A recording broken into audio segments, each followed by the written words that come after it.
why I metal detect. This is absolutely it. Look at this. Listen to the sound. Hear it twice. Twice. And then twice here.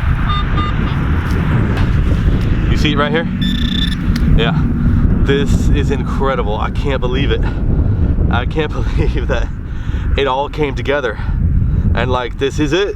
This is what I'm doing this for.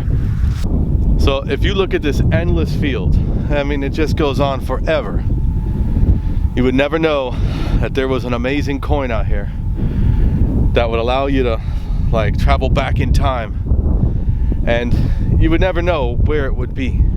So right over there was an old rustic barn, and there were some kids that were playing on some hay or climbing around in the loft of the barn, or playing with horses or chasing around animals or something like that, and some little kid had this penny as a pendant necklace. So someone made a pendant out of a shiny coin, a shiny penny for a little kid, probably a girl, and said, here you go, I made this for you.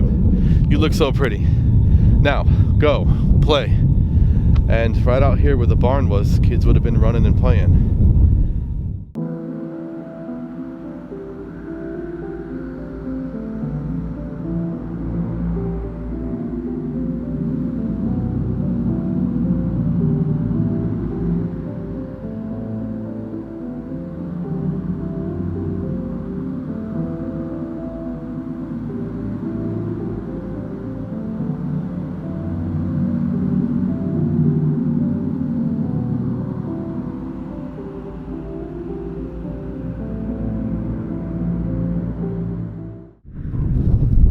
No, I didn't get these little finds on camera because I thought they were little pieces of cans, and you usually don't film something like that because it's always junk, but I got 3 of them here and it's not junk. And yeah, it fits in with the story. Look, here I have 3, I think, separate harmonica reeds. Yeah, there they are. Isn't that neat?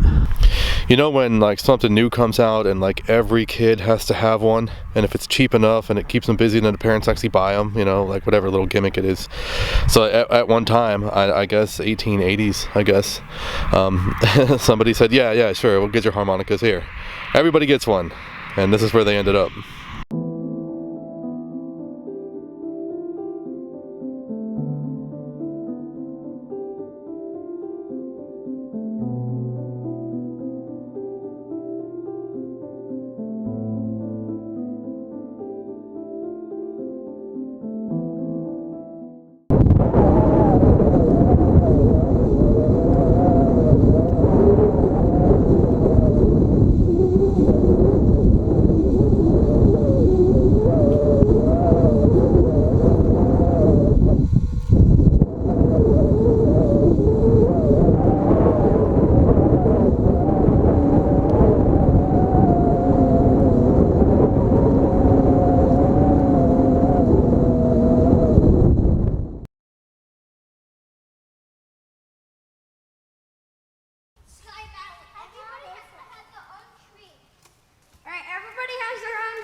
I didn't get a chance to talk about this because the wind was howling all day, but this right here is a clevis for a plow.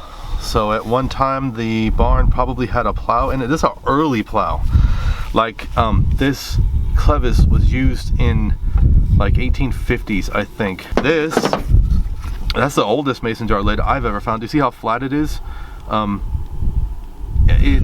It's the type of thing that was improved upon. So like in 1870, they had a glass insert that went here, and then in order to get the glass insert to fit, they had to like change like the shape of this right here, and it all had like a divot. This one is completely flat, and it says SMM Company on it, and I'm pretty sure that's 1860s mason jar. This is a Rains guide. You always find a Rains guide, so I don't know why they fell off so much. And then here's something you usually don't find.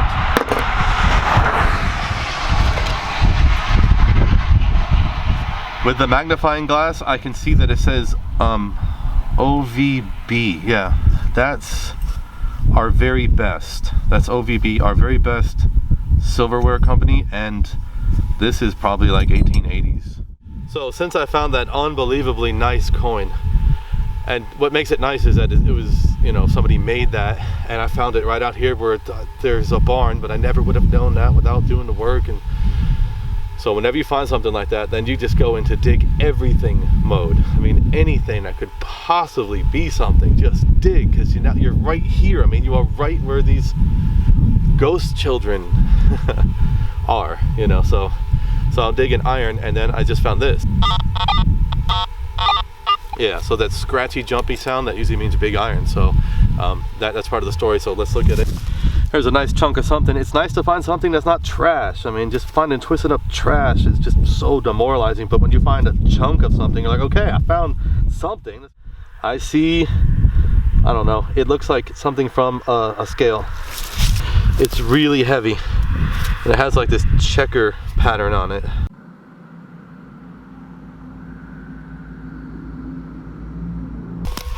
Speaking of dig it all, here's something I normally wouldn't dig,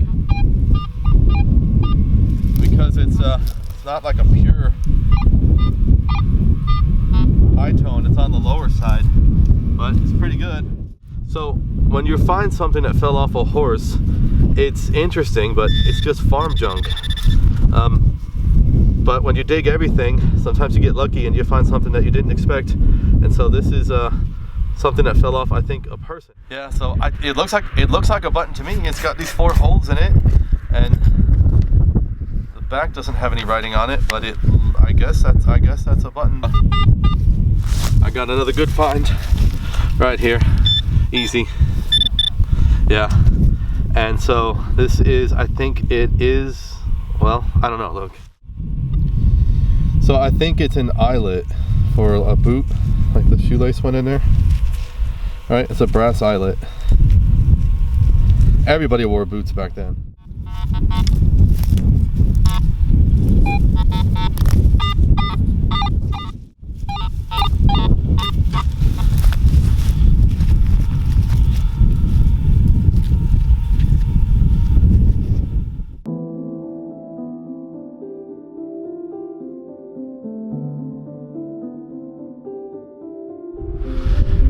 See those 2 airplanes?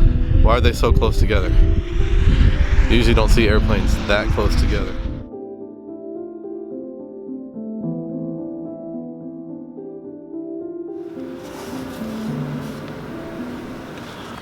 This book is 138 years old, and it has the answer to one of our questions. So right here, I'll have to get a close-up. That little tiny square right there is the piece of land that we were detecting, and the owner, just as plain as day, E. Crooks. That's Edward Crooks. However, that's not where Edward Crooks lived, because according to the federal census, he didn't live there. That must have been just a barn. Really, you can see him living in this house right here. R. Woodside, Robert Woodside. Edward Crooks lived in the residence of Robert Woodside, which I can tell you wasn't much more than a log cabin. So back in the 1870s, Edward Crook lived with Robert Woodside, who was married to Lucy Crook. It's just that Lucy Crook was in her 40s and Edward Crook was 19 years old. It doesn't appear to be that that was her son. Everybody disappeared, and the story seems to end, and I can't find any information about any of them ever again. And what's intriguing about that is this. I mean, where did this come from? So what about this? This Indian head pendant from 1865. Some person on this map, one of these people, no doubt made this. And what's precious about this is that, you know, it's got some human touch to it, like somebody made this for a child, somebody cared. The next map was published in 1893. And by that time, all of that was gone.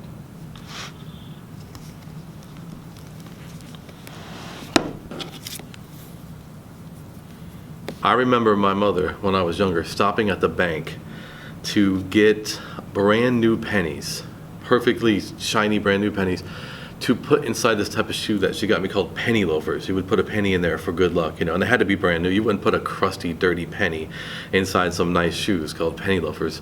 So, and I think the same thing applies to this pendant. If you're gonna make a necklace for a child, you would probably want it to look nice or pretty or shiny, so you would pick the best, shiniest penny that you had in your possession. So reading into it, I think that an adult probably picked the shiniest penny that they had in their pocket. And in order for a penny to be shiny, it's gotta be 5, 8 years.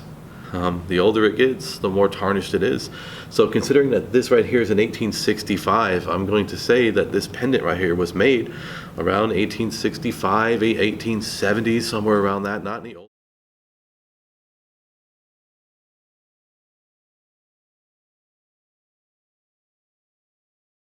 We don't know where the children came from, but they could have come from everywhere, because back in those days, children traveled far and wide to socialize, and you'd walk 2 miles to go play with your friend. You'd walk a long time for all the kids to get together and play, and they must have gathered around this barn because we found harmonicas.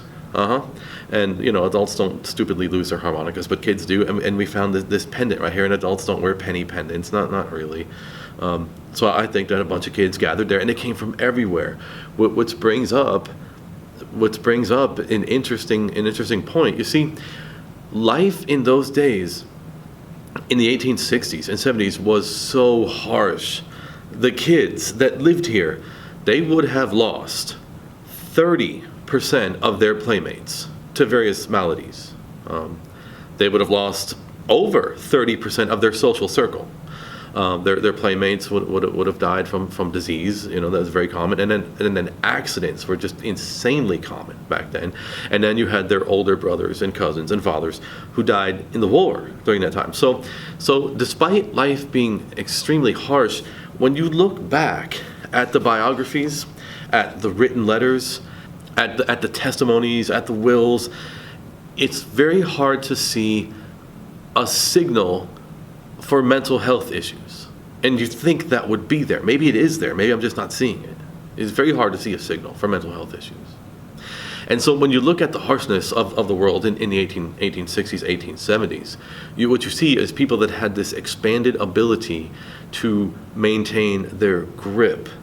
And carry on they did, because their lives didn't fall apart. I mean, their biographies continued and their stories continued, but it's different now. That's trending the opposite way, where life now is not anywhere like, you know, Civil War times, where things were extremely harsh and you lost 30% of your social circle. You know, life's not like that now.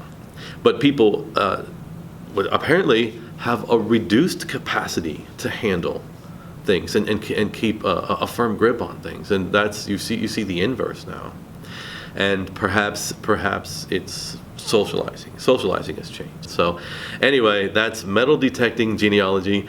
Super hard to do, super frustrating, because you are detecting in the middle of an icy frozen field looking for a penny. And when you find a penny, it's just electric because you finally found something. So I'm very happy that I could share that with you guys. So that's very meaningful to me. So thank you very much. I'm trying to make more videos. There's just so much other things I got to take care of, but I would make a video every week if I could. I want to do that. So thank you for watching. You're awesome.